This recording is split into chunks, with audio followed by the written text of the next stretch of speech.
I would like to take this opportunity to introduce our speaker, Dr. Eric Rubin.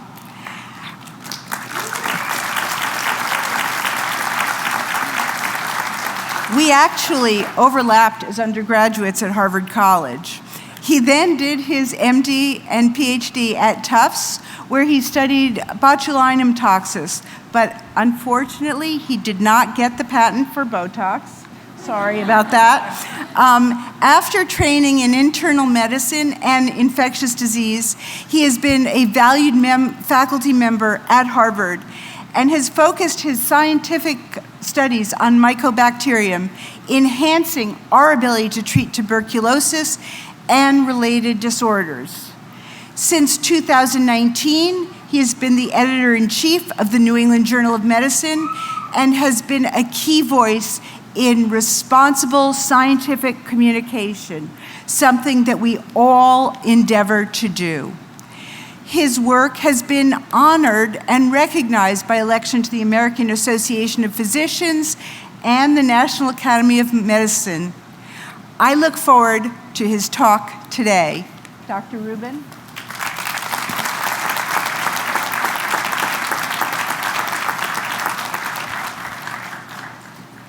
Thank you, Dean Siegel. Thank you, Dean Daly. We actually all overlapped as undergraduates. There are a lot of congratulations to go around today. I'm going to start, though, with the parents, the friends, the families, the partners, the children, including the lovely young lady down in the front row. Thank you all for sharing with us your partners, your children, your parents for all these years. They couldn't have done it without your support. I know that many of you have come from long distances, including many from abroad. I just want to say how much you enrich our country by coming here.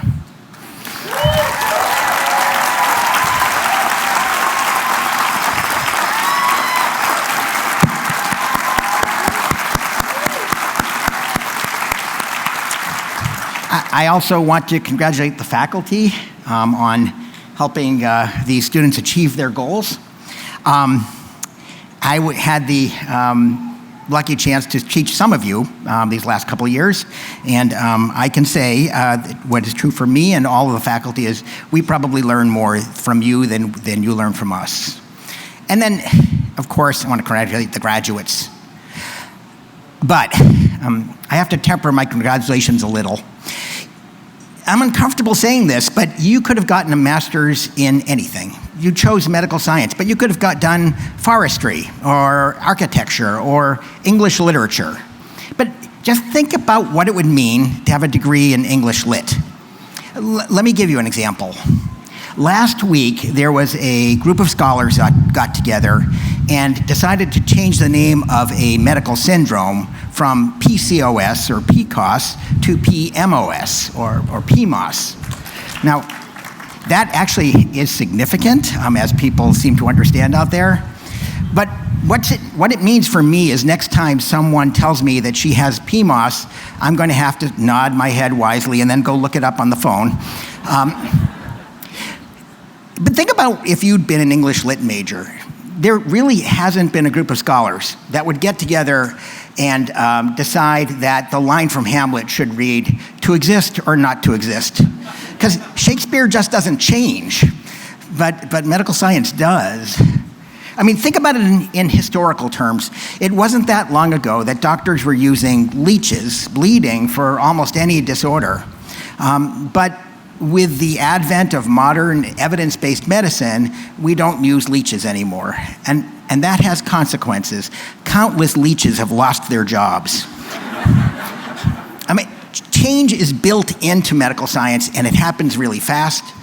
This weekend, our journal published an article on a new drug, a new treatment for a disease called idiopathic pulmonary fibrosis, a syndrome that's been almost completely untreatable up till now. The drug is actually already FDA approved for a different indication, and I suspect this will quickly become the standard of care. And this happens every day. Every time we publish, something changes. It's not new. When I was a medical student, I took time off between my second and third years to work in the lab. When I came back to my clinical rotations, I started on surgery, and almost all the patients were on a drug that I'd never heard of. It was an antibiotic that had been approved and become the most widely selling drug in the United States during the time that I was in the lab. So things change, and they change even more in the laboratory. For those of you who are laboratory scientists, when I was a graduate student, in order to do DNA sequencing, we had the old Sanger DNA sequencing setup that some will remember. For us, that meant we had a hood for redistilling phenol, and the hood was explosion-proof because phenol can explode.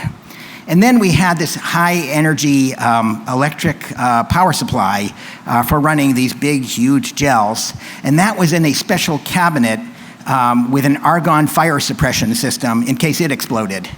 But now, if you want to do DNA sequencing, you can do nanopore sequencing with a little USB stick that you plug in on your desktop, on your computer.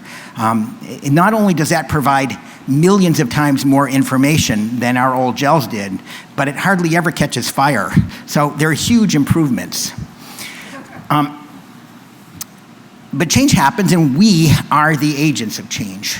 And all of that is for the good. When I was a child, my close friend died of a tumor called retinoblastoma. Now, retinoblastoma is about 95% completely curable.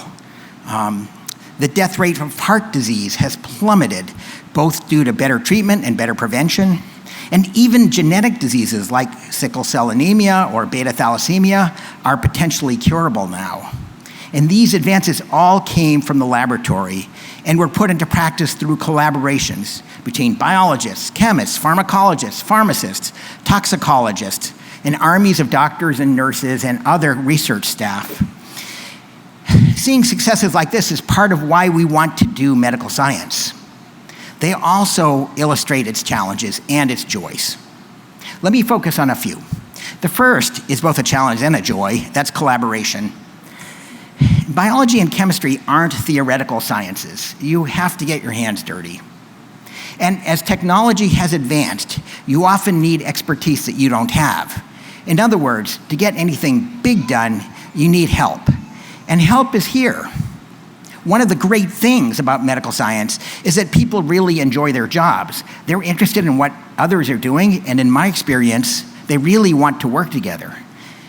We are engaged in a social activity with all the great things that come with working with others. And the collaboration is multi-generational. You get to interact with people of all ages. Working with my graduate students, I've learned a lot. Do you know that there's been music recorded since 1980? That's something I learned in the lab. Another challenge is how to get the breakthroughs that you come up with to the people who need them. I'll give you some examples. The best way to prevent transmission of HIV is through using these new drugs that were recently described that are injected twice yearly. The studies that showed this were published in 2024 by a group of South African investigators who did the original trials on which got these drugs approved and widely used. And even though these trials were performed and led by South Africans, that drug is only becoming available in South Africa next week, a couple years after it became available here. And that will make South Africa one of only 9 African countries where the drug is available at all. Before, I mentioned gene therapy for diseases like sickle cell disease. We certainly have sickle cell here in the US, particularly among Americans of African ancestry. But it's far more common in Africa. But the price of this treatment, it's about $2 or $3 million per patient. The sophistication of the facilities needed to deliver it, all of those put this pretty much out of reach of almost all patients on the continent. And I work on tuberculosis, as Dean Siegel mentioned, which is a disease which requires at least 6 months of therapy to cure. And that makes compliance and logistics very complicated. I'd love for my lab to come up with a new miraculous treatment that cured you in a week. But that would help, but how much would it change? In many countries, fewer than half of the people who have TB are ever diagnosed, and many of those people will go on to die. So even with the best medication, without adequate access and good diagnostics, these patients, we're not going to get all patients cured. So it's important to understand all the barriers to care, and again, overcoming these needs help. Though that help can come from a different group of people. That can come from government officials, economists, anthropologists, educators, social workers, communicators, philanthropists, and even business people. So once again, collaboration is key to solving all the issues that can arise when creating or changing an intervention. Finally, the third challenge. When I was young, I wanted to be a biologist. I wanted to be a scientist, at least, because those people really seem to know a lot. And I thought if I memorized all of biology, I could be the greatest biologist in the world. Well, if that were true, we could all be rapidly replaced by AI. I mean, AI is great. There are lots of things it's useful for. It's great for doing literature research. Thank you, there go the boos. By the way, I think I'm dissing AI, just want to make it clear. But it's useful for helping you write a talk or write a manuscript. I did not use AI to prepare this, I should say. I'm an editor, so I have to say that. Probably would have been better if I had. But so all of that is very useful. But I think that that isn't what science is about. That is data processing. That's not what you and I have learned, which is that science is a creative process. And breakthroughs come from new hypotheses, new ideas, not just going back over the old ideas again and again. And that means that science is very personal.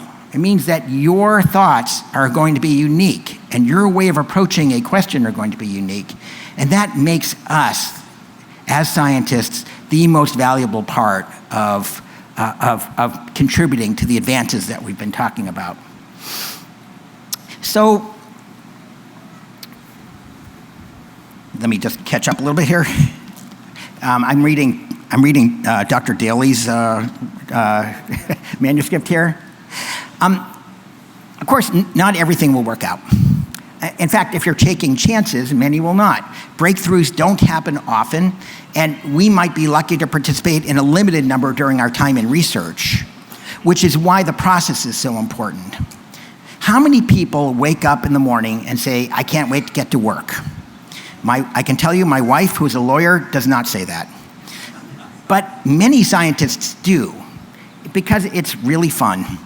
It's great to work with others, to think about how we can change things, and to speculate wildly on what might be possible. It's what makes science a great career. So, just want to conclude by saying congratulations again. Even though English Lit might have been a safer choice, congratulations on your decision to become a scientist.